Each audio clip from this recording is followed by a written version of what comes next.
Hello guys, ഞാൻ മാങ്ങാങ്കുഴി വരെ പോകാൻ ഷോപ്പിങ്ങിന് പോകാൻ വേണ്ടിയിട്ട് റെഡി ആവുകയാണ്.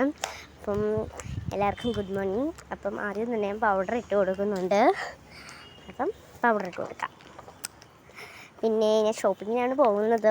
കുറേ സാധനങ്ങളൊക്കെ വാങ്ങി. അപ്പം ഞാൻ വാങ്ങുന്നുണ്ട്. പൗഡർ ഇട്ടു. നമുക്ക് ബ്ലെൻഡ് ചെയ്ത് കൊടുക്കാം.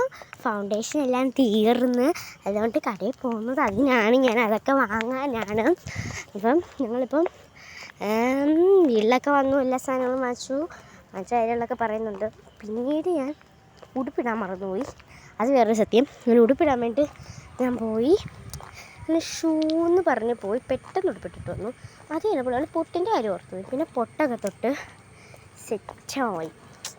കണ്ടില്ല ശരി? അയ്യോ, ആദ്യം തൊട്ടിപ്പോൾ ശരിയായില്ല കേട്ടോ, സോറി ഗൈസ്. നമ്മുടെ അടിപൊളിയൊരു ശരിയായി. അത് കഴിഞ്ഞപ്പോഴത്തേനും ലിപ്സ്റ്റിക് ഇടാൻ മറന്നുപോയി. പിന്നെ ലിപ്സ്റ്റിക് അങ്ങാണ്ട് എനിക്ക് മടിയായതുകൊണ്ട് ഞാൻ എന്ത് ചെയ്തു, നേരെ നമ്മുടെ വേറൊരു ഷെയ്ഡ് ലിപ്സ്റ്റിക് ഇട്ടു. ഞാൻ ഉദ്ദേശിച്ച ബ്രൗൺ ഷെയ്ഡാണ്, പക്ഷേ പിന്നെ നമ്മൾ റെഡ് ഷെയ്ഡ് ഇട്ടു. അത് കഴിഞ്ഞപ്പോഴത്തേനും നല്ല ബ്ലെൻഡ് ചെയ്ത് കൊടുത്തു. അവിടെ അമ്മ ഒഴുങ്ങുവാണെല്ലാം.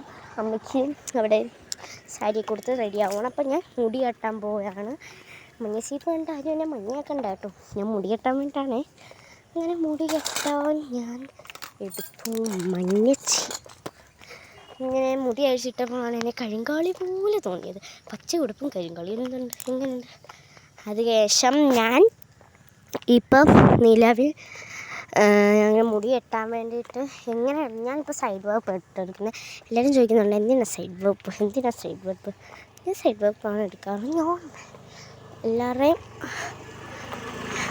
എല്ലാവരുടെയും ഒരു രീതി വെച്ച് സൈഡ് വേപ്പാണ് എനിക്കിഷ്ടം. നിങ്ങളൊക്കെ ഏത് വകുപ്പാണെന്നൊന്ന് പറയണം കേട്ടോ.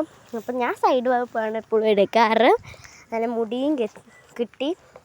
നമ്മളപ്പം പോകുന്നതിന് വാച്ചൊക്കെ ഇടണം. ഞാൻ പിന്നെ വാച്ചൊക്കെ ഇട്ടു, പക്ഷെ നിങ്ങളെ കാണിക്കാൻ പറഞ്ഞു. Sorry guys.